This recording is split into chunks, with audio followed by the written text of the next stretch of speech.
El primer asesino de la historia es Caín, al menos para judíos, cristianos y musulmanes. Las tres grandes religiones monoteístas comparten el mito según el cual el primogénito de Adán y Eva mató a su hermano Abel porque Dios prefirió su ofrenda. Según la interpretación clásica del relato, los celos y el deseo de venganza propiciaron este bautismo de sangre.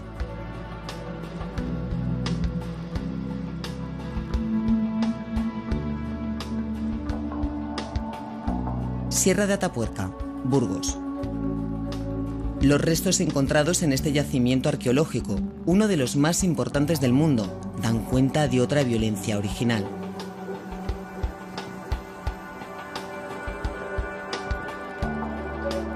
Es la prueba más antigua que existe en la prehistoria de agresión entre grupos, porque aquí lo que hay es consumo de descuartizamiento, en fin, descarnamiento, extracción o fracturación de huesos para extraer la médula, decapitaciones, en fin, todo lo que comporta pues el consumo de un cuerpo, pero a gran escala, toda clase de personas, niños y adultos. Ocurrió hace unos 800.000 años y su protagonista fue el Homo antecesor, un homínido pariente nuestro. En nuestra opinión, no es solamente un canibalismo gastronómico, sino que seguramente por competencia entre los homínidos aquí se instala una cultura que era enseñar a tus descendientes, pues, para evitar la competencia, pues, más fácil es comer y laminar por abajo las pirámides más jóvenes. Es posible entonces que no los mataran y se los comieran por hambre, sino por estrategia. El canibalismo existe aún ahora. Hay canibalismo en nuestra especie. O sea que el canibalismo no es propio del género Homo, es propio de muchísimas otras especies, tanto de depredadores como de otro tipo de mamíferos. Al igual que el canibalismo, la agresividad tampoco es exclusiva del ser humano. Hay agresión entre especies, el depredador con respecto a su presa. Luego, dentro de la misma especie, hay agresión o agresividad entre grupos, y luego dentro de cada grupo hay agresión en relación con la jerarquía y el estatus, en relación con la competencia por la reproducción.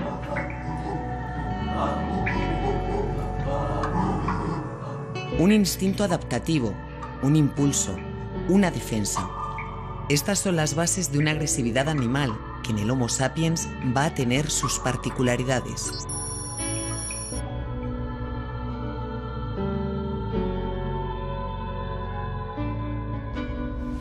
Bien, buenos días. Vamos a intentar clarificar el concepto de violencia o de en qué se diferencia de la agresión y cuáles son los principales tipos de violencia. Luis Moya es criminólogo y profesor de psicobiología en la Universidad de Valencia.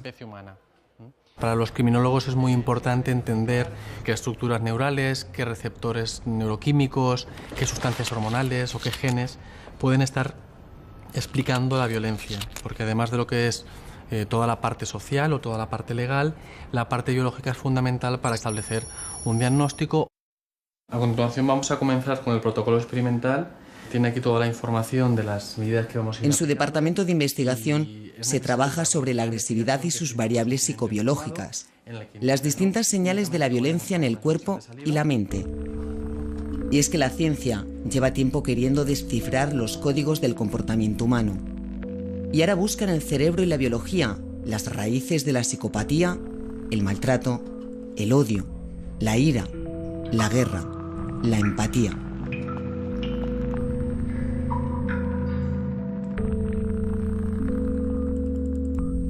Los estudios actuales están viendo que las estructuras cerebrales y las sustancias químicas son muy distintas cuando uno tiene una descarga de violencia y de agresividad a cuando alguien premeditadamente está pensando en agredir. Tras ello se realizarán unas mediciones, fundamentalmente peso, altura y después un escáner de la mano. Por supuesto, ninguno de los procedimientos que aplicamos es doloroso. La violencia provoca daño, sufrimiento y muerte. La Organización Mundial de la Salud ha cuantificado estas secuelas y ha trazado un mapa del horror en el que se denuncian el secretismo y los tabúes que rodean el comportamiento violento y la predisposición a creer que es inevitable.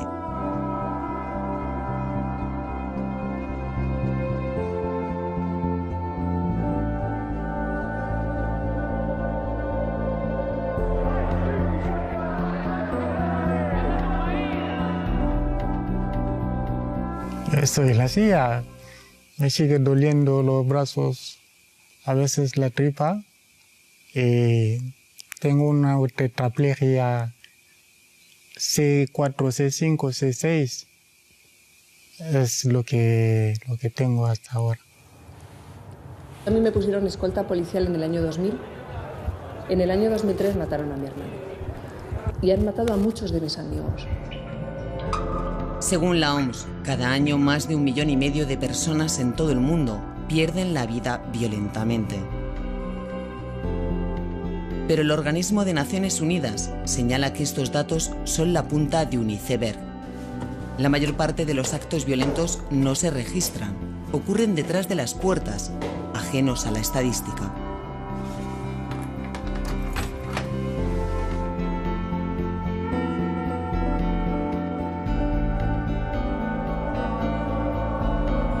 A mí esto de las 8 de la tarde, cuando él tenía que volver, yo estaba todo nerviosa y no sabía cómo venía, si venía con ganas de bronca o no. El escuchar la llave en la puerta era horroroso.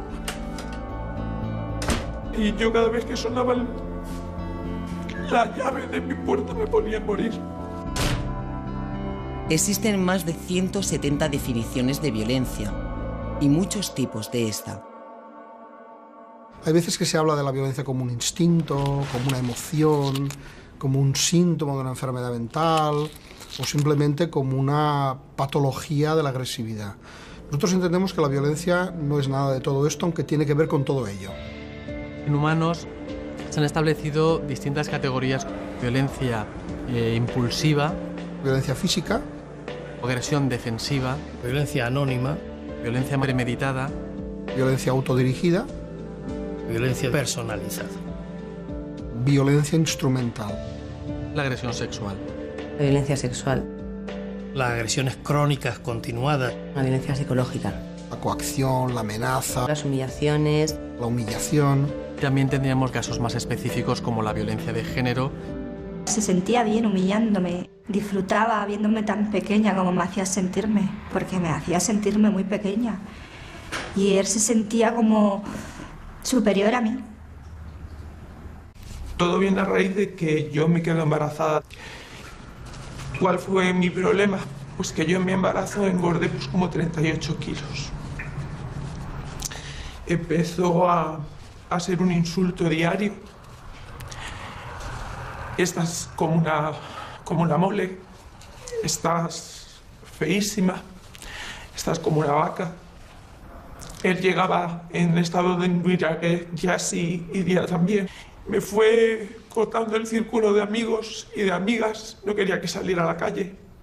Soy hija maltratada también, aparte de ser maltratada por mi pareja, también por mi padre. maltrato infantil, La negligencia, la violencia contra los mayores, el conflicto entre grupos, la violencia colectiva, la violencia de Estado, los atentados terroristas, el suicidio como arma contra el enemigo, la guerra. la guerra. Cada hora, 35 personas mueren como consecuencia directa de un conflicto armado. Y en un día cualquiera, alrededor de 1.500 fallecen en actos de homicidio en el mundo, a una persona por minuto. El número de asesinatos en los países con más pobreza es el doble que en los ricos. Y el número de muertos en conflictos, casi la totalidad. La relación entre progreso y guerras tiende a ser inversamente proporcional. Pero la violencia no solo causa muerte, ni es hija única de la desigualdad. Estoy en la silla por ser negro. Uf. Eso ya vuelvo todo el tiempo a contarlo, a veces me está dando mucha pena. Pero fue en 2007, en febrero, que un individuo me pedía el tabaco y como no tenía, empezó a insultarme los insultos racistas. Puto negro, ve tu sitio, no estás aquí, tú tienes que volver al jardín zoológico, viva España, arriba España. Luego al darme la vuelta me dio un golpe. Desde ahí hasta ahora estoy en la silla de ruedas. Un golpe seco en la nuca y la vida de Migua cambió para siempre. Estoy acostumbrado a despertarme sobre las 6 de la mañana. A las 10:30 estoy a la silla y luego viene la rehabilitación, la comida a las 1:30 por la tarde. Yo trabajé casi de todo, pero mi último trabajo fue de traductor, de intérprete a un centro de acogida por inmigrantes en Sigüenza. Muevo solamente los brazos un poquito y nada más. Nada más. Ser víctima es que literalmente quiebra la vida. Es decir, hay un antes y después de la victimización. El doctor Enrique Vaca es psiquiatra criminólogo y miembro de la Fundación Española de Victimología. Hace unos 20 años más o menos la victimología consistía fundamentalmente en estudiar qué características tenía la persona agredida y sobre todo las consecuencias. Entonces se olvidó un poquito la participación que el agresor tenía. Ahora se tiende a equilibrar un poco más la situación. Muchas veces se ha pensado que dirigir la mirada hacia el agresor es una forma indirecta de justificarlo. Estos temas son temas tremendamente sensibles y además son sensibles con razón. No, dirigir la mirada hacia el agresor no es justificarlo. Nos interesa entender al agresor porque es la única forma de hacer programas o acciones de prevención. Ahora en el viaje, ¿cuántas personas vienen? Porque un desconocido dejó tetrapléjico a Migua Buene, truncando así la historia de ambos. El odio. El odio. El odio. Unos indicadores biológicos. Bajos niveles de empatía. La impulsividad. El sujeto que estalla porque no sabe manejar la situación. La baja tolerancia a la frustración. Baja tolerancia a la frustración. Resistencia a la frustración. Insuficiencia personal. La búsqueda de sensaciones. Componentes de edad. El hecho de ser hombre en sí mismo. Los factores de riesgo básicamente son ser hombre, ser joven. La violencia en un adulto suele tener antecedentes en la infancia, en la adolescencia. Difícilmente aparece de forma novedosa más allá de los 25 o los 30 años.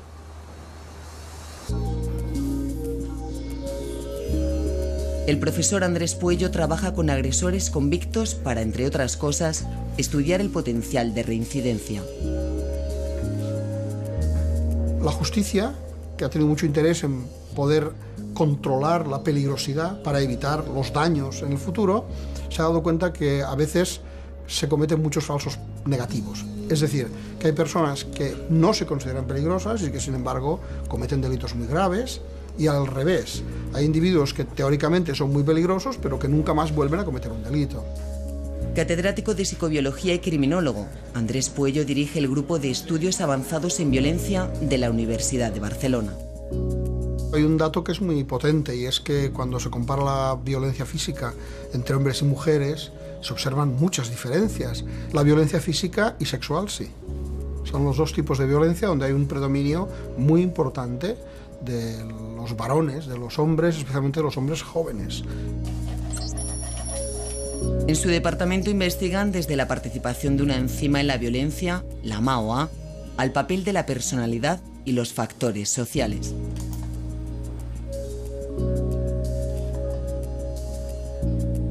En general, las mujeres utilizan más la violencia psicológica, la negligencia también. De hecho, cuando se habla de mujeres asesinas, se suele hablar mucho de las envenenadoras, que es un paradigma de las mujeres que cometen ese tipo de delitos. Pero el uso de la violencia física es mucho menos frecuente y la más rara de todas es la violencia sexual. Eso, de hecho, es una incógnita que los criminólogos no saben muy bien cómo explicar. Es muy poco frecuente, extremadamente poco frecuente.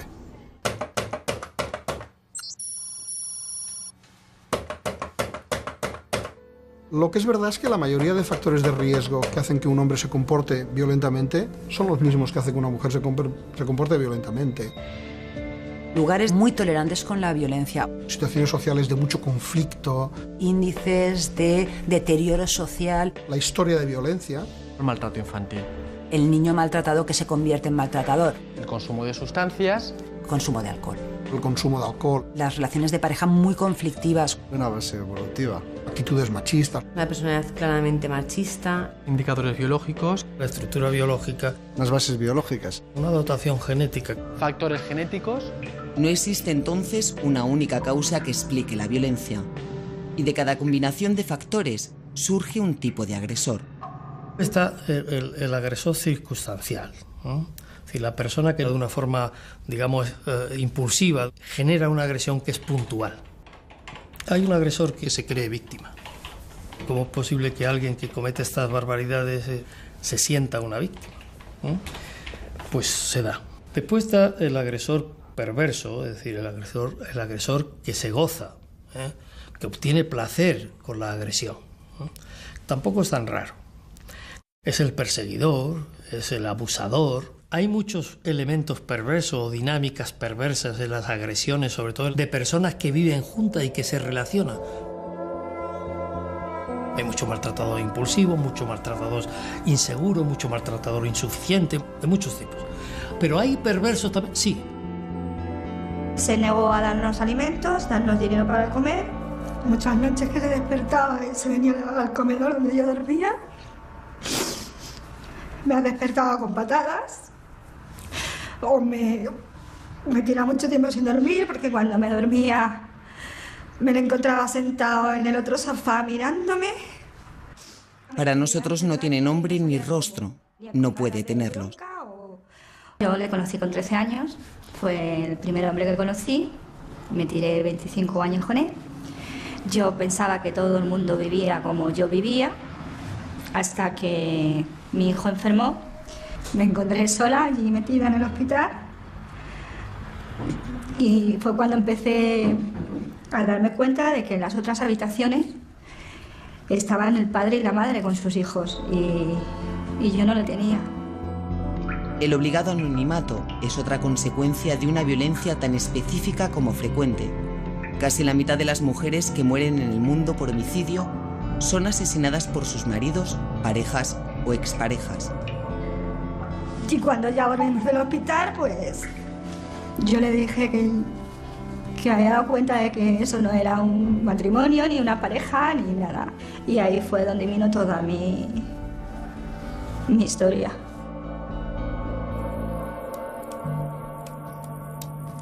El hogar es el lugar donde más muertes se producen, donde más violencia hay, exceptuando el ejército en tiempos de guerra, claro. Marisol Lila dirige un programa de reeducación para condenados por violencia de género en la cárcel de Picassent, Valencia. Violencia para ellos, o para la gran mayoría, solo es cuando le has pegado un puñetazo en la cara. Si no, no hay violencia. Amenazar de muerte, controlarle el dinero, no dejarle ver a sus amistades, no dejarle salir con determinada ropa, eso para ellos no es violencia. Cuando eso es violencia y además es constitutivo de delito. Unos 400 penados han pasado ya por unos talleres que en ningún caso son sustitutivos de la pena. La entrada suele ser: hombre, me tocó una jueza, la abogada y ahora aquí todo mujeres. Es que la tenéis tomadas con nosotros, es que en este país ya mandan las mujeres, es que... Es la reacción natural. Vienen alteradísimos, vienen enfadados con el mundo, se consideran víctimas del sistema judicial, consideran que ellos no han hecho nada. Como a mí me dijo una vez mi hijo, me dijo: mamá, tú vales mucho, tú no tienes que permitir que nadie te haga sentir mal. Cuando ellas entran a formar parte del grupo, la primera reacción normalmente suele ser de mucha sorpresa, porque esperan que el grupo lo formen 3 personas. Y cuando llegan y ven tanta gente, pues como que se quedan un poco asombradas. Que ellas se tranquilicen y vean que ni son ellas las que están locas, ni son ellas las que tienen la culpa, ni han provocado estas situaciones. Blanca Vergara es psicóloga e imparte talleres de apoyo a mujeres que han sufrido malos tratos. Con experiencias del trabajo, que no trabaje fuera de casa, con experiencias de haber quedado con las amigas tomando. Lo que siempre coincide en todas las mujeres víctimas de violencia es en la doble personalidad, que le llaman ellas, la doble cara que siempre tienen, hasta pegarnos un baño, como hemos también hablado mucho. La mayoría de maltratadores saben controlarse muy bien en situaciones públicas y únicamente deciden perder el control en las situaciones íntimas. Para Marisol Lila, la reeducación, el cambio en un maltratador, ni es posible en todos los casos, ni se produce de un día para otro. Se trata de un proceso largo y difícil, de incierto pero importante final. Factores de riesgo hay muchísimos, por ejemplo, el consumo de alcohol. Es un factor importante, pero no es la causa de la violencia. El niño maltratado que se convierte en maltratador es factor de riesgo, pero no es una causa en sí misma. Hay muchísimos niños que son maltratados en la infancia y que no se convierten por ello en maltratadores, y muchos maltratadores que no han sido niños maltratados. Cuando la única forma de relacionarme con los demás es a través de la violencia, cuando no tengo nada de empatía, el vivir en culturas que sean machistas, lógicamente es más fácil que se tolere y se permita y suceda la violencia, ¿no? El fiscal pide 33 años de cárcel para el acusado. Actualmente, un 10% de los condenados a prisión son maltratadores. El asesinato machista se castiga con una pena promedio de 18 años, pero no siempre ha sido así. La violencia de género, como delito, etcétera, no existía. En todo caso, era un conflicto en una relación de pareja y allá ellos. Era su problema, y solamente en el caso de que se desembocara en muerte, la sociedad tomaba parte un poco desde el ámbito jurídico legal, pero no era ningún problema social. Hoy en día al menos tiene ese reconocimiento de problema y de que toda la sociedad tiene que actuar para erradicarlo. Hasta que no ha surgido el tema de violencia de género, no ha habido tantos recursos públicos destinados a ese tipo de investigación. En la misma facultad en la que da clases Marisol Lila, Luis Moya persigue las claves de la agresividad humana. Yo creo que a raíz de esos tipos de violencia podemos darnos cuenta de hasta qué punto se puede llegar a agredir, violar e incluso matar a personas. La resistencia, la frustración y las distintas reacciones que produce centran sus investigaciones actuales. La dependencia de la víctima con el agresor es fuerte, pero la dependencia del agresor con la víctima es todavía mayor. No puede vivir sin ella. Entonces, en el momento en que es abandonado, la mata y después se mata. Vamos a comenzar con el peso. Para Luis Moya, como para otros criminólogos, muchas de las claves de este tipo de comportamientos residen en el cerebro y su funcionamiento. De acuerdo, Alberto, ahora lo vamos a medir. Clásicamente se pensaba que el sistema límbico, que son estructuras que están regulando las emociones, eran las estructuras responsables de la violencia.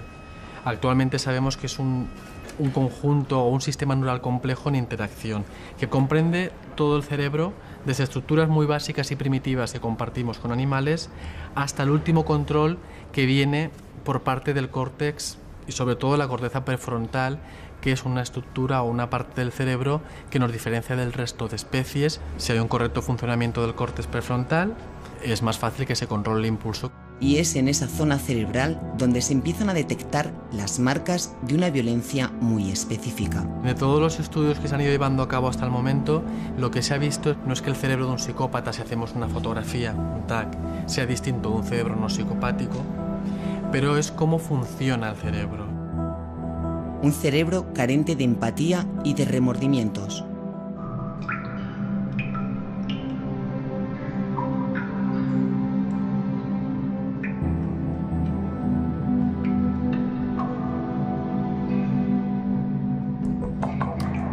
El psicópata tiene perfectamente bien entendido que cuando él quiere algo, pues no le importan las consecuencias, a veces no es capaz de controlar su propia conducta, no siente el daño que provoca en otros, ni él siente ningún sufrimiento.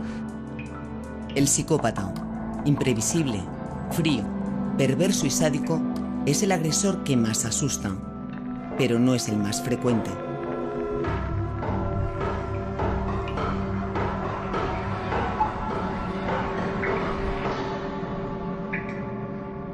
Ellos se creen virtuosos. Ellos creen que el fin justifica los medios y que, por tanto, simplemente ellos están trabajando por una causa. Pueden ser muy listos para muchísimas cosas, pero hay una distorsión cognitiva tal que se desarrolla el sectarismo de forma extrema hasta llegar al fanatismo. Hay que obligarles a ver lo que no quieren ver. Lo primero que no quieren ver nunca es a sus víctimas. Nunca ha pedido perdón a mí. Especialmente a mí no ha pedido perdón, porque tenía todo el tiempo para pedirlo, a pedir perdón, pero no lo hizo. ¿Sabes lo que pasa? Que es que ellos en la calle son estupendos. Tú llegas a esta situación y nadie te cree. Solamente servía para irme a una Uralita y ser una puta, porque nadie me iba a querer para nada más. Es lo que me repetía siempre. Mi hijo, de tanto escuchar lo que me decía, pues un día llegaron a las manos, porque no sabía más que repetirme siempre lo mismo de que nos repiten a todas. Y mi hijo se pegó con él, llegó a pegarse con su padre y mi hijo tendría 14 años, tenía más. Marcadores biológicos nos pueden predisponer a ser violentos, pero cualquiera de nosotros, en circunstancias determinadas, podemos ser violentos. Aunque algunos parten con más opciones que otros. Algún resultado tendrá que empezar desde el principio. El hecho de ser hombre en sí mismo es más probable por tu conformación de tus vías serotoninérgicas y de otros sistemas de neurotransmisión que tengas alteraciones de la conducta violenta. Más fácil. 15 por 7. 120. Error, comienza de nuevo. ¿No puede calcular más rápido? 589 por 13. Por favor, concéntrese. En los laboratorios se reconstruye un particular escenario del crimen y se siguen las pistas que dejan neuronas, enzimas, hormonas, genes.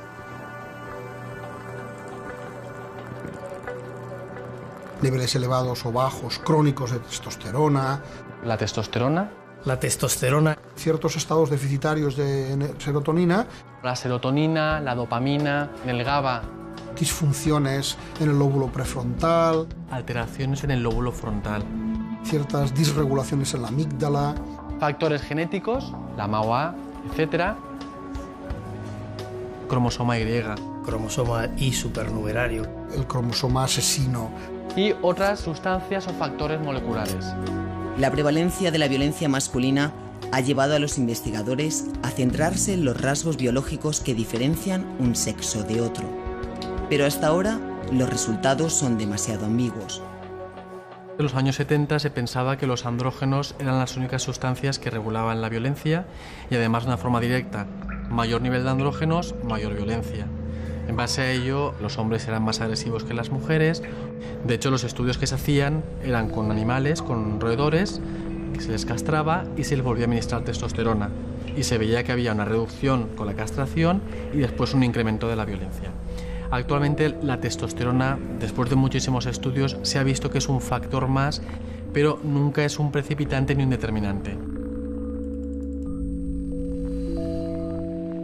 También hubo aquel famoso, en los años 30, del cromosoma Y supernumerario, porque en las cárceles del país nórdico donde se hizo el estudio se había encontrado un número mayor entre los criminales violentos. Pero también es verdad que ese cromosoma iba asociado a problemas de retraso mental, por tanto todavía es muchas incógnitas en la psicobiología de la conducta agresiva y de la conducta violenta.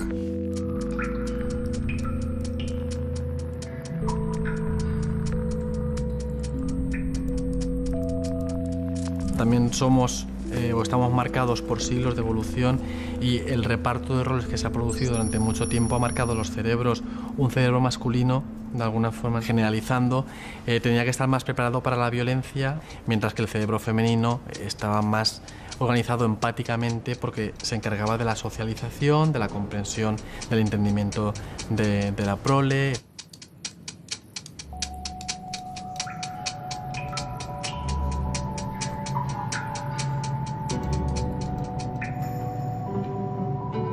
En las cuevas burgalesas de la Sierra de Atapuerca está escrita buena parte de la historia de esa evolución. Esto es el Homo antecesor, que es el que os he presentado antes, eso es. Claro, sería Neandertal, luego este y el último... Sí que hay muchas trazas de golpes, y de golpes que parecen de pelea, porque están dados en diagonal. Hay muchos traumatismos en este tipo de restos, lo que indica que realmente era una sociedad muy dura. Eudal Carbonell es codirector de las excavaciones de Atapuerca, un tesoro arqueológico declarado Patrimonio de la Humanidad.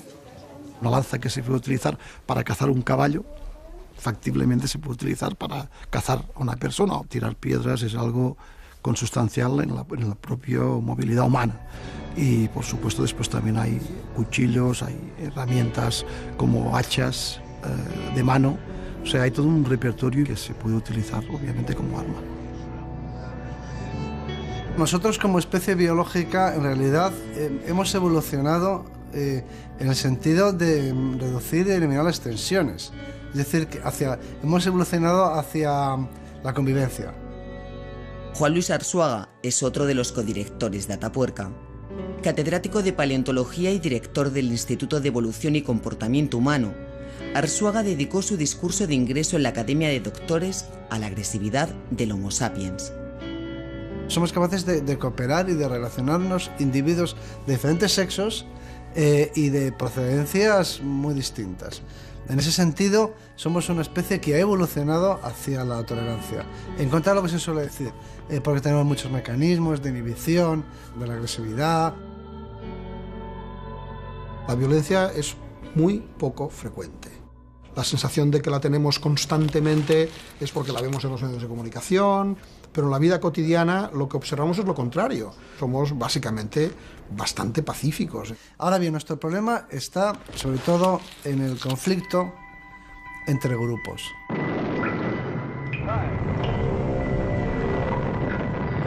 Los seres humanos somos una especie de mamíferos sociales y los mamíferos sociales siempre, los grupos compiten entre sí por los recursos, o sea, compiten porque la selección natural actúa a ese nivel.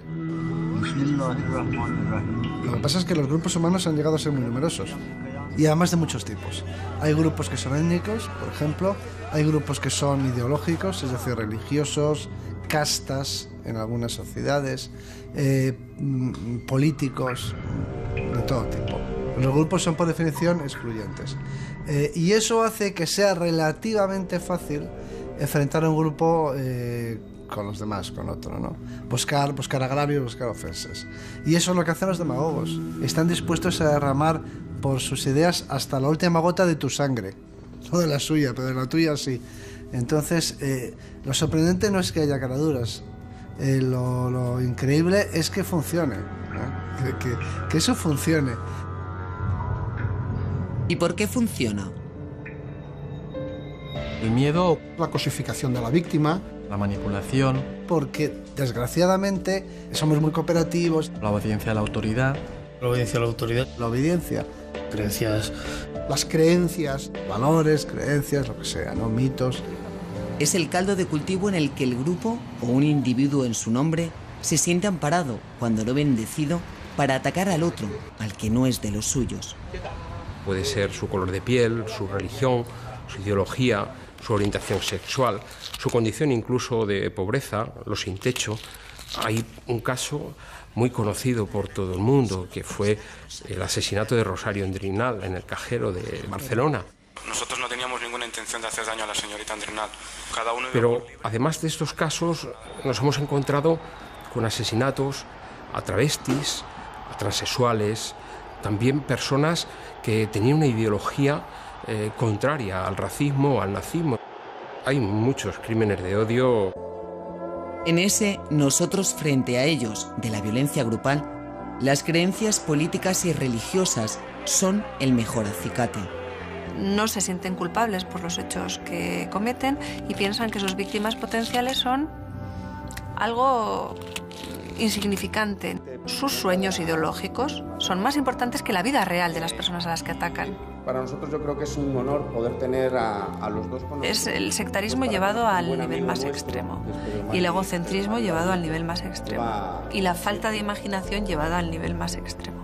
Y muchos especialistas consideran que la violencia machista es también una violencia de grupo. Se entiende que esa violencia la sufrimos las mujeres por el hecho de ser mujeres, ¿no? Entonces viene de esa idea del dominio del hombre, viene de esa idea de la sumisión de la mujer, de la desigualdad de poderes desde un inicio. Se calcula que la violencia mata directamente al 7% de las mujeres fallecidas en un año y al 14% de los hombres. Víctima y victimario comparten en desigual proporción el rostro masculino de una violencia grupal muy reincidente. Evolutivamente la violencia, excepto en algunas situaciones, no es muy eficaz como estrategia y por lo tanto tenemos mecanismos inhibitorios, ¿no? Pero somos capaces de bloquear estos mecanismos inhibitorios y uno de ellos es convertir al individuo sobre el cual vas a ejercer toda tu violencia pues en un objeto. Por ejemplo, hubo una época en Argelia, hubo un auténtico episodio largo de terrorismo donde los islamistas asesinaban a bebés, los degollaban, entonces decían que eran la semilla del diablo, que no eran niños, que eran algo así como excrecencias que habría que exterminar, ¿no? Cuentan que Herodes hizo lo mismo en Judea. Es el infanticidio con el que se trata de eliminar futuros peligros. Un horror factible porque antes se ha emprendido lo que los expertos denominan la construcción del enemigo. Que es el paso, un sutil paso del adversario al enemigo. Es decir, el adversario es otra persona. El enemigo deja de ser otra persona. Ese es el paso, ese es el clic, terrible clic, que hace que el otro quede desposeído, por así decirlo, despojado de sus características de ser humano y se convierta, por tanto, en un peligro. El enemigo nunca es humano. La guerra nunca se ve como un castigo, se ve como una defensa. Por eso los ministerios se llaman de defensa.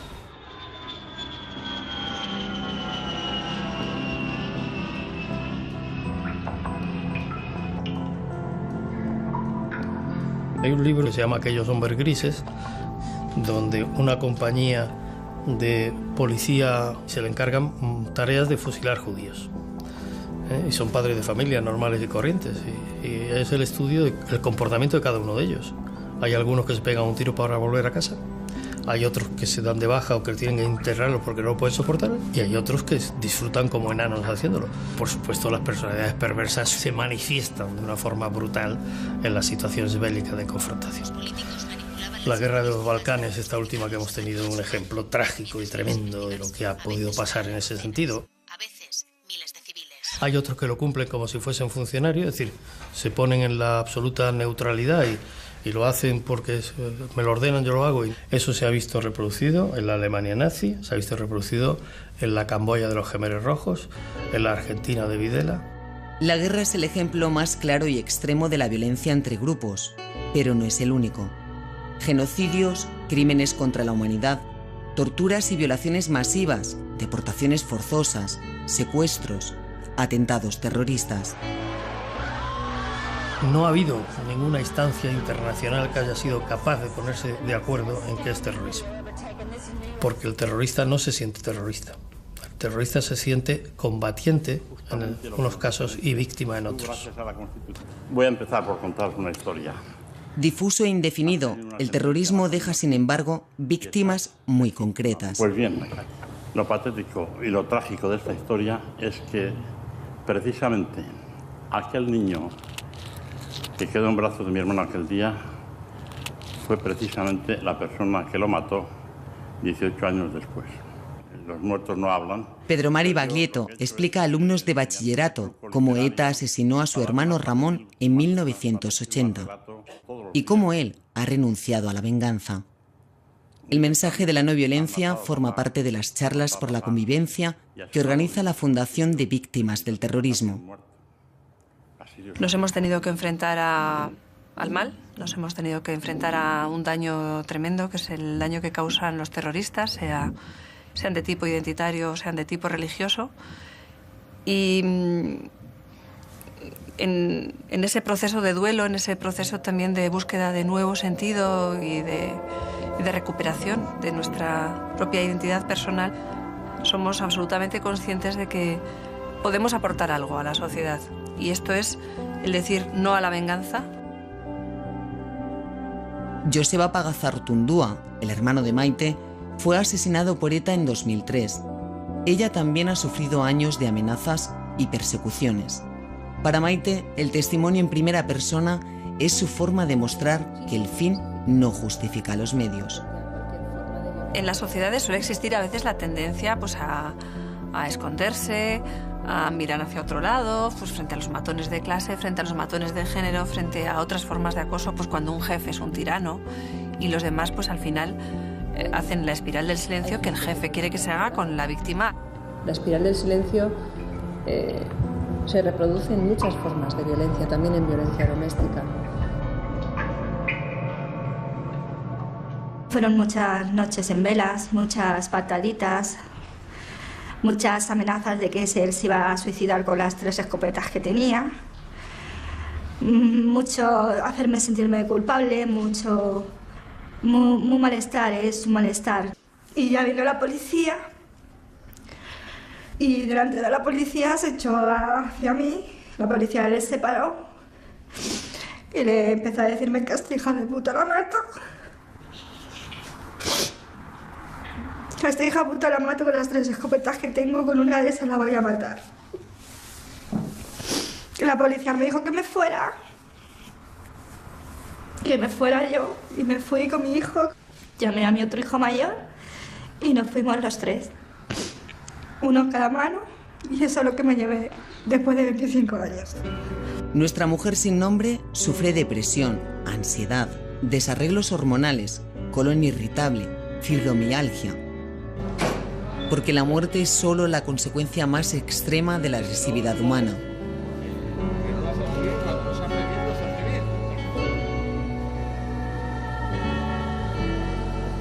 Por cada persona que muere violentamente, muchas más resultan heridas y sufren problemas físicos, sexuales, reproductivos o mentales.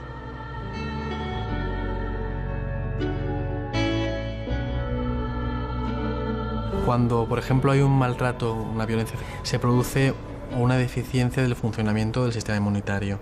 Entonces, estos estudios lo que sí que permitían ver era que las víctimas de la violencia de género y otro tipo de violencia podían enfermar con mayor facilidad. Pero cuando vamos a la otra parte, al agresor, los estudios han indicado que podría darse un sistema inmunológico más fuerte. El agresor, de alguna forma, tendría como una protección porque su sistema está más fuerte y es menos probable que pueda enfermar. Es curioso, yo soy presidenta de la Fundación de Víctimas del Terrorismo, pero jamás me contemplo a mí misma como víctima. Yo sobre todo lo que pienso es que soy una ciudadana que he sufrido un daño y que represento a muchos ciudadanos que han sufrido daños tremendos. Hay secuelas de tipo físico y hay secuelas de tipo moral. Estudios que se han ido desarrollando demuestran que la somatización de enfermedades es mucho más elevada. También en algunos casos desarrollan una especial capacidad de superación, el principio que se llama de resiliencia, y son gente especial que ayudan mucho a otros seres humanos. Por la izquierda mejor, Esteban, que yo creo que ya mejor. Hay 2 formas de aguantar.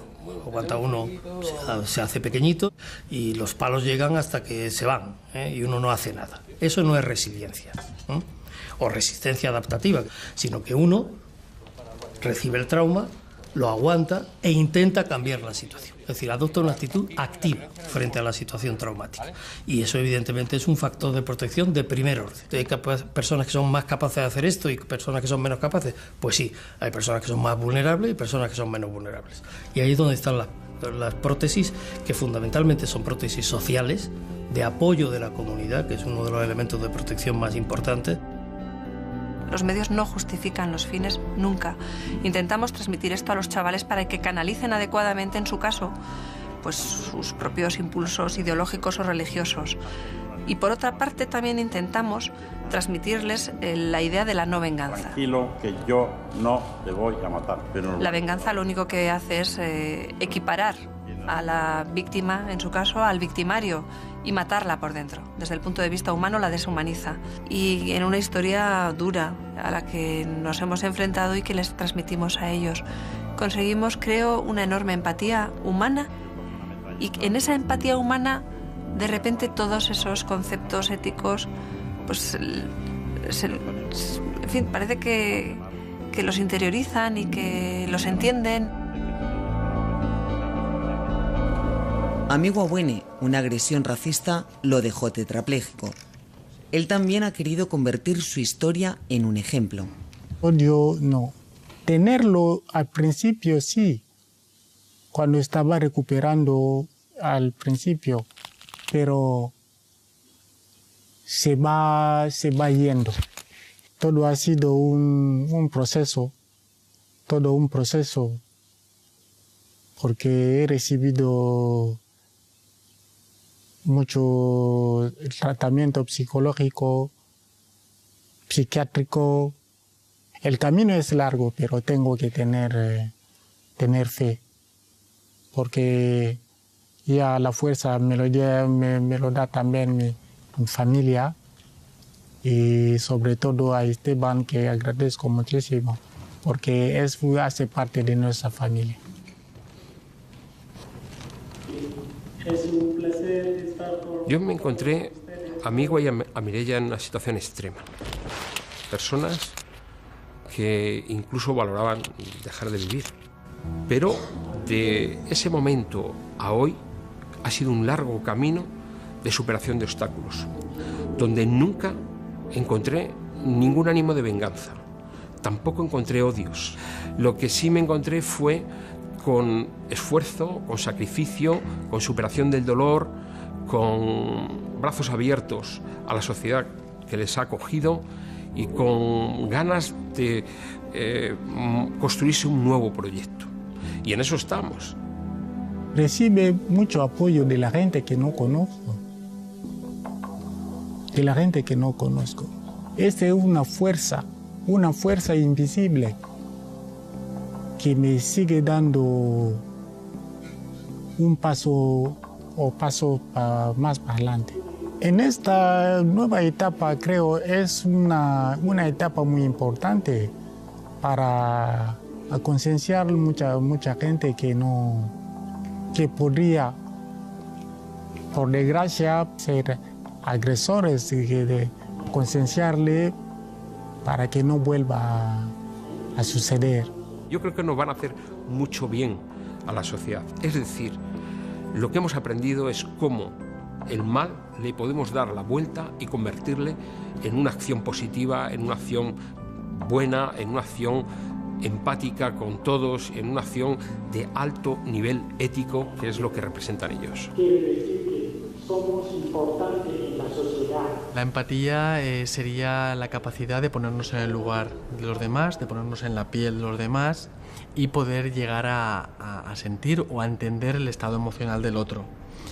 En realidad tiene dos componentes. Tiene un componente cognitivo, que sería la toma de perspectiva y la fantasía, básicamente, es decir, entender cómo piensa el otro, y tiene un componente emocional, que es llegar a comprender las emociones y los sentimientos del otro.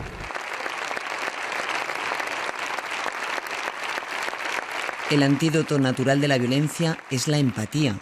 Y según la psicología, lo contrario de la empatía es el egocentrismo. De ahí que sea el egocentrismo la principal característica de los psicópatas. Mira, a continuación te voy a poner ahora unos electrodos. Me puse a hacer con otros compañeros una revisión de todas las estructuras cerebrales, neurobiológicas, que estaban implicadas en la empatía.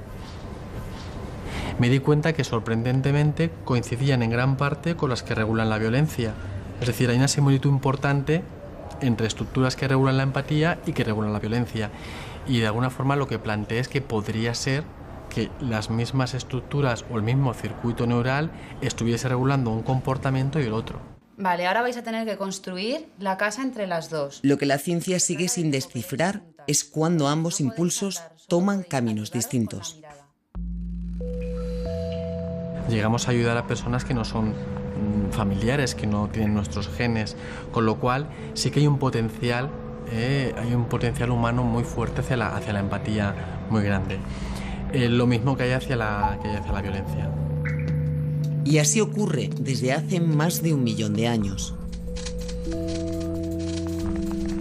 Tenemos ahí un caso de canibalismo, que es el resultado de muerte, de agresión y demás. Pero tenemos otro caso en el que lo que vemos es solidaridad y compañerismo. Pero tenemos casos de ancianos que han sido cuidados por otros en determinado momento. Los restos humanos encontrados en los yacimientos de Atapuerca señalan que fuimos a la par violentos y empáticos. Tenemos una niña o un niño que vivió hasta los 10 años con una deformidad craneal sin ningún problema. O una persona que debió morir a lo mejor más allá de los 45 o 50 años, que estaba absolutamente casi impedida, no podía salir a cazar si era un varón, en este caso, y sin embargo fue protegido por el grupo. José María Bermúdez es el tercer codirector de Atapuerca, ese lugar que tanta información sobre quién es el ser humano está aportando. Los genetistas nos han dado la clave, nos han dicho, mira, tenemos un parecido con el genoma de los chimpancés que alcanza el 97-98%, a pesar de que hay algunos cambios estructurales en los cromosomas. Hemos heredado esa información genética a través de milenios, de generaciones y generaciones, de ese ancestro común que tenemos con los chimpancés. Tenemos todavía ese comportamiento metido en nuestros genomas. Somos territoriales, somos jerárquicos, somos tribales, también cariñoso que llevamos dentro, ¿no? Esa dualidad, ¿no?, de bien y mal que llevamos dentro los humanos. Esa pequeña diferencia genética que nos separa de los chimpancés tal vez sea la que marca la distancia entre la violencia humana y la agresividad animal. El ser humano está absolutamente modulado por todo su periplo en la sociedad.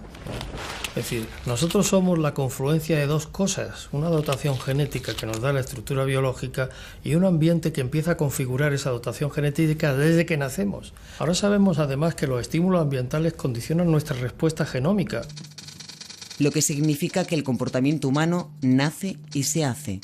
No solo está en el ADN de cada individuo o en sus experiencias. Ambos, genes y ambiente, se retroalimentan.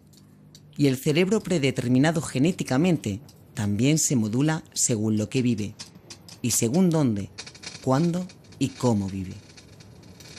Nunca vamos a resolver el problema definitivamente. Es decir, se podrá resolver, mitigar, incluso casi prácticamente eliminar si cada generación, si cada niño que nazca es educado en que tiene que reflexionar y sobreponerse al odio y al enfrentamiento, por muy justificadamente que se lo pinten y que se lo expliquen. Porque hay un 10% de chavales entre 12 y 16 años o algo más que pueden llegar a entender el asesinato cuando es por motivos identitarios. Imaginaos qué barbaridad. Nosotros hemos superado la tentación de la venganza y esto lo podemos transmitir. Hemos sido capaces de decir, aquí estamos, no somos invisibles, no hay que tolerar lo intolerable, digámoslo, para que los chavales tampoco toleren ningún tipo de vulneración de los derechos humanos en sus entornos, tanto a nivel escolar como familiar, como laboral cuando sean adultos o como institucional cuando sean ciudadanos y alguien pueda querer saltarse una ley o una institución pueda querer extralimitarse. El estado de barbarie no es tan difícil de ser alcanzado. Conocemos casos en los que en muy pocos años una sociedad se convierte en un verdadero desastre, en un páramo desde el punto de vista moral y que entre las manos pueden llegar a asesinarse. Bueno, pues hay que pelear contra eso. Sin lucha y sin muerte, nada más. Muchas gracias.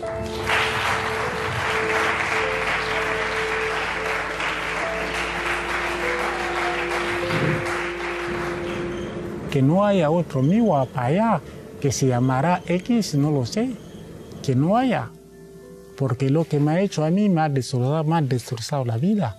Pero sigo adelante y lo que tenía que hacer no lo hago. Y soy limitado. Pero no tengo ningún rencor contra ella.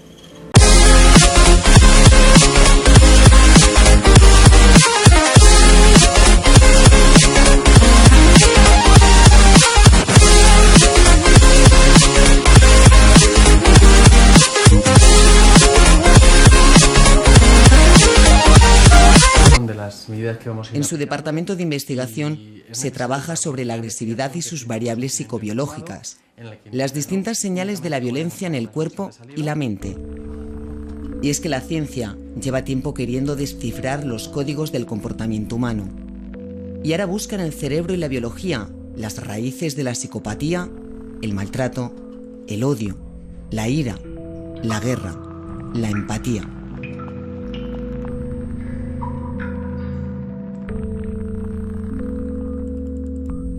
Los estudios actuales están viendo que las estructuras cerebrales y las sustancias químicas son muy distintas cuando uno tiene una descarga de violencia y de agresividad a cuando alguien premeditadamente está pensando en agredir. Tras ello se realizarán unas mediciones, fundamentalmente peso, altura y después un escáner de la mano. Por supuesto, ninguno de los procedimientos que aplicamos es doloroso. La violencia provoca daño, sufrimiento y muerte. La Organización Mundial de la Salud ha cuantificado estas secuelas y ha trazado un mapa del horror en el que se denuncian el secretismo y los tabúes que rodean el comportamiento violento, y la predisposición a creer que es inevitable.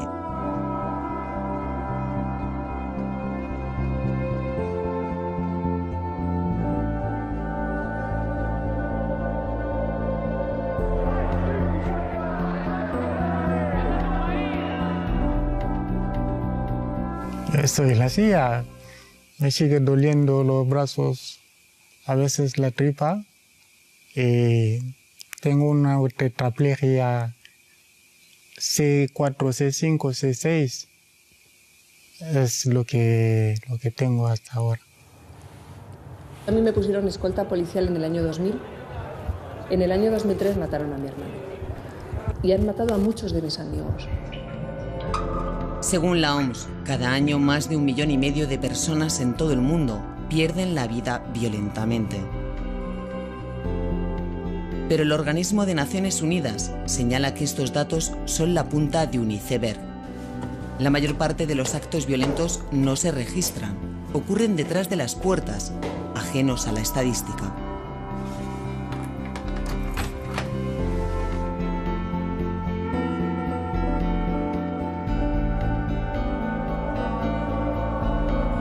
A mí esto de las 8 de la tarde, cuando él tenía que volver, yo estaba todo nerviosa y no sabía cómo venía, si venía con ganas de bronca o no.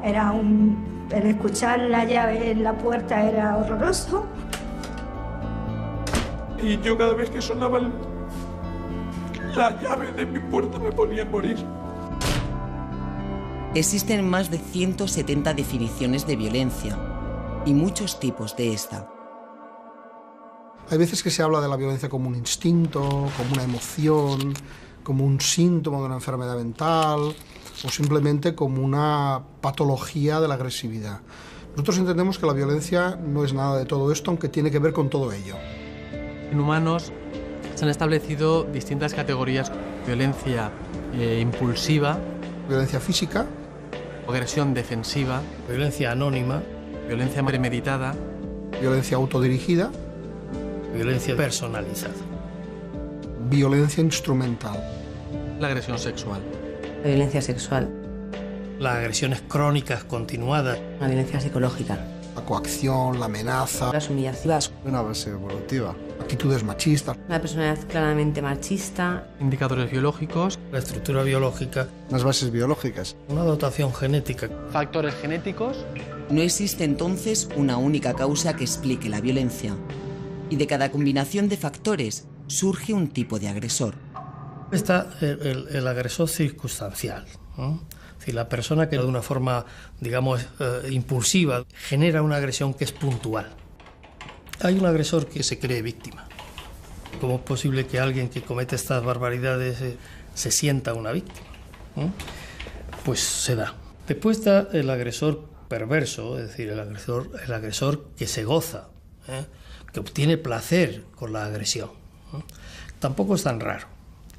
Es el perseguidor, es el abusador. Hay muchos elementos perversos o dinámicas perversas en las agresiones, sobre todo de personas que viven juntas y que se relacionan.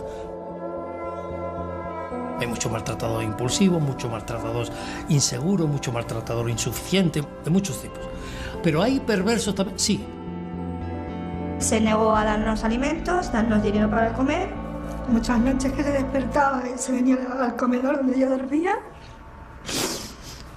Me ha despertado con patadas. O me tiraba mucho tiempo sin dormir, porque cuando me dormía me lo encontraba sentado en el otro sofá mirándome. Para nosotros no tiene nombre ni rostro, no puede tenerlos. Yo le conocí con 13 años, fue el primer hombre que conocí, me tiré 25 años con él. Yo pensaba que todo el mundo vivía como yo vivía, hasta que mi hijo enfermó. Me encontré sola allí metida en el hospital y fue cuando empecé al darme cuenta de que en las otras habitaciones estaban el padre y la madre con sus hijos y yo no le tenía. El obligado anonimato es otra consecuencia de una violencia tan específica como frecuente. Casi la mitad de las mujeres que mueren en el mundo por homicidio son asesinadas por sus maridos, parejas o exparejas. Y cuando ya volvimos del hospital, pues yo le dije que había dado cuenta de que eso no era un matrimonio, ni una pareja, ni nada. Y ahí fue donde vino toda mi historia.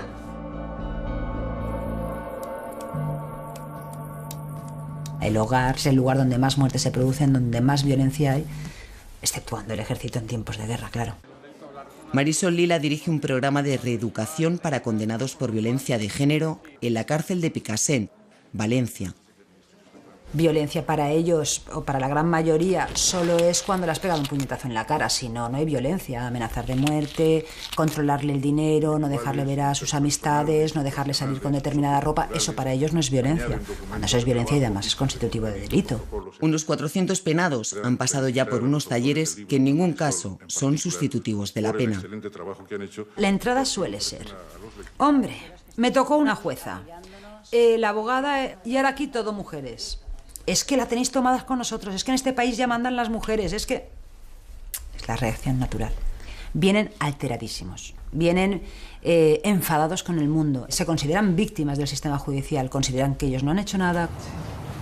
Como a mí me dijo una vez mi hijo, me dijo: mamá, tú vales mucho, tú no tienes que permitir que nadie te haga sentir mal. Cuando ya se entra a formar parte del grupo, la primera reacción a suele ser de mucho...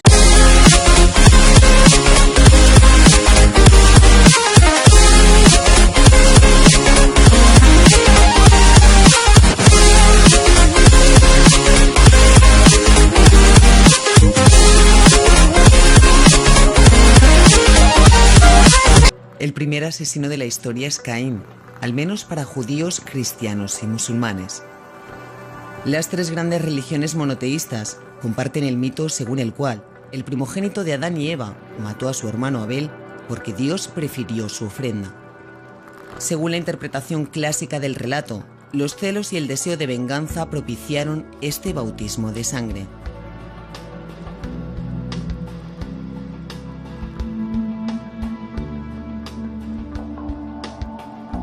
Sierra de Atapuerca, Burgos. Los restos encontrados en este yacimiento arqueológico, uno de los más importantes del mundo, dan cuenta de otra violencia original.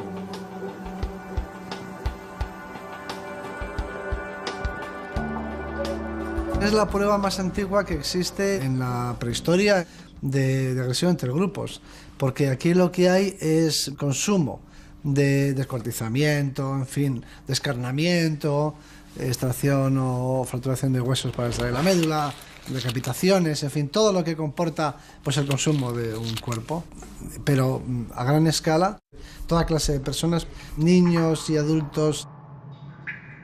Ocurrió hace unos 800.000 años y su protagonista fue el Homo antecesor, un homínido pariente nuestro. En nuestra opinión, no es solamente un canibalismo gastronómico, sino que seguramente por competencia entre los homínidos aquí se instala una cultura que era enseñar a tus descendientes, pues para evitar la competencia, pues más fácil es comer y laminar por abajo las pirámides más jóvenes. Es posible entonces que no los mataran y se los comieran por hambre, sino por estrategia. El canibalismo existe aún ahora. Hay canibalismo en nuestra especie. O sea que el canibalismo no es propio del género Homo, es propio de muchísimas otras especies, tanto de depredadores como de otro tipo de mamíferos.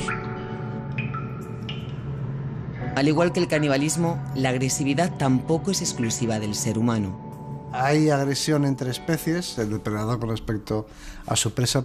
Luego, dentro de la misma especie, hay agresión o agresividad entre grupos, y luego dentro de cada grupo hay agresión, en relación con la jerarquía y el estatus, en relación con la competencia por la reproducción.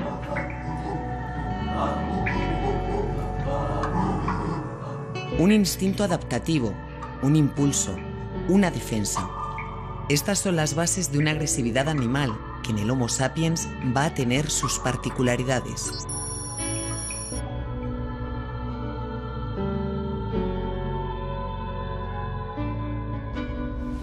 Bien, buenos días. Vamos a intentar clarificar el concepto de violencia o de en qué se diferencia de la agresión y cuáles son los principales tipos de violencia. Luis Moya es criminólogo y profesor de psicobiología en la Universidad de Valencia. Para los criminólogos es muy importante entender qué estructuras neurales, qué receptores neuroquímicos, qué sustancias hormonales o qué genes pueden estar explicando la violencia, porque además de lo que es toda la parte social o toda la parte legal, la parte biológica es fundamental para establecer un diagnóstico. A continuación vamos a comenzar con el protocolo experimental. Tiene aquí toda la información. La humillación. También tendríamos casos más específicos como la violencia de género. Se sentía bien humillándome, disfrutaba viéndome tan pequeña como me hacía sentirme, porque me hacía sentirme muy pequeña. Y él se sentía como superior a mí. Todo viene a raíz de que yo me quedo embarazada. ¿Cuál fue mi problema? Pues que yo en mi embarazo engordé pues como 38 kilos. Empezó a ser un insulto diario. Estás como una mole, estás feísima, estás como una vaca. Él llegaba en estado de ya sí y día también. Me fue cortando el círculo de amigos y de amigas, no quería que saliera a la calle. Soy hija maltratada también, aparte de ser maltratada por mi pareja, también por mi padre. Maltrato infantil. La negligencia. La violencia contra los mayores. El conflicto entre grupos. La violencia colectiva. La violencia del Estado. Los atentados terroristas. El suicidio como arma contra el enemigo. La guerra. La guerra. Cada hora, 35 personas mueren como consecuencia directa de un conflicto armado. Y en un día cualquiera, alrededor de 1.500 fallecen en actos de homicidio en el mundo, a una persona por minuto. El número de asesinatos en los países con más pobreza es el doble que en los ricos, y el número de muertos en conflictos, casi la totalidad. La relación entre progreso y guerras tiende a ser inversamente proporcional. Pero la violencia no solo causa muerte, ni es hija única de la desigualdad. Estoy en la silla por ser negro. Uf. Eso ya vuelvo todo el tiempo a contarlo, a veces me está dando mucha pena. Pero fue en 2007, en febrero, que un individuo me pedía el tabaco y como no tenía, empezó a insultarme los insultos racistas. Puto negro, ve tu sitio, no estás aquí, tú tienes que volver al jardín zoológico. Viva España, arriba España. Luego, al darme la vuelta, me dio un golpe. Desde ahí hasta ahora estoy en la silla de ruedas. Un golpe seco en la nuca y la vida de Migua cambió para siempre. Estoy acostumbrado a despertarme sobre las 6 de la mañana. A las 10:30 estoy a la silla y luego viene la rehabilitación, la comida a las 1:30 por la tarde. Yo trabajé casi de todo, pero mi último trabajo fue de traductor, de intérprete a un centro de acogida por inmigrantes en Sigüenza. Muevo solamente los brazos un poquito y nada más. Nada más. Ser víctima es que literalmente quiebra la vida. Es decir, hay un antes y después de la victimización. El doctor Enrique Vaca es psiquiatra criminólogo y miembro de la Fundación Española de Victimología. Hace unos 20 años más o menos la victimología consistía fundamentalmente en estudiar qué características tenía la persona agredida y sobre todo las consecuencias. Entonces se olvidó un poquito la participación que el agresor tenía. Ahora se tiende a equilibrar un poco más la situación. Muchas veces se ha pensado que dirigir la mirada hacia el agresor es una forma indirecta de justificarlo. Estos temas son temas tremendamente sensibles y además son sensibles con razón. No, dirigir la mirada hacia el agresor no es justificarlo. Nos interesa entender al agresor porque es la única forma de hacer programas o acciones de prevención. Ahora en el viaje, ¿cuántas personas vienen? Pues, Porque un desconocido dejó tetrapléjico a amigo Abuene, truncando así la historia de ambos. El odio. El odio. Odio. Unos indicadores biológicos. Bajos niveles de empatía. La impulsividad. El sujeto que estalla porque no sabe manejar la situación. La baja tolerancia a la frustración. Baja tolerancia a la frustración. Resistencia a la frustración. Insuficiencia personal. La búsqueda de sensaciones. Componentes de edad. El hecho de ser hombre en sí mismo. Los factores de riesgo básicamente son ser hombre, ser joven. La violencia en un adulto suele tener antecedentes en la infancia, en la adolescencia. Difícilmente aparece de forma novedosa más allá de los 25 o los 30 años.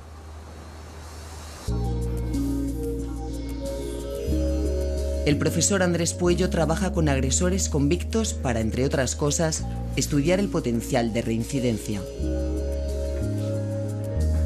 La justicia, que ha tenido mucho interés en poder controlar la peligrosidad para evitar los daños en el futuro, se ha dado cuenta que a veces se cometen muchos falsos negativos. Es decir, que hay personas que no se consideran peligrosas y que sin embargo cometen delitos muy graves, y al revés, hay individuos que teóricamente son muy peligrosos pero que nunca más vuelven a cometer un delito. Catedrático de psicobiología y criminólogo, Andrés Puello dirige el grupo de estudios avanzados en violencia de la Universidad de Barcelona. Hay un dato que es muy potente y es que cuando se compara la violencia física entre hombres y mujeres se observan muchas diferencias. La violencia física y sexual sí. Son los dos tipos de violencia donde hay un predominio muy importante de los varones, de los hombres, especialmente de los hombres jóvenes. En su departamento investigan desde la participación de una enzima en la violencia, la MAOA, al papel de la personalidad y los factores sociales.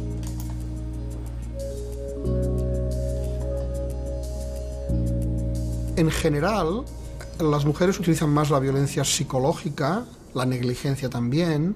De hecho, cuando se habla de mujeres asesinas, se suele hablar mucho de las envenenadoras, que es un paradigma de las mujeres que cometen ese tipo de delitos.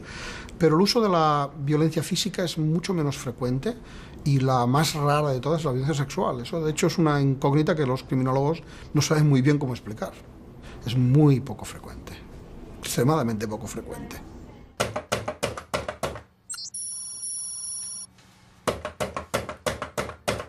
Lo que es verdad es que la mayoría de factores de riesgo que hacen que un hombre se comporte violentamente son los mismos que hacen que una mujer se comporte violentamente. Lugares muy tolerantes con la violencia. Situaciones sociales de mucho conflicto. Índices de deterioro social. La historia de violencia. El maltrato infantil.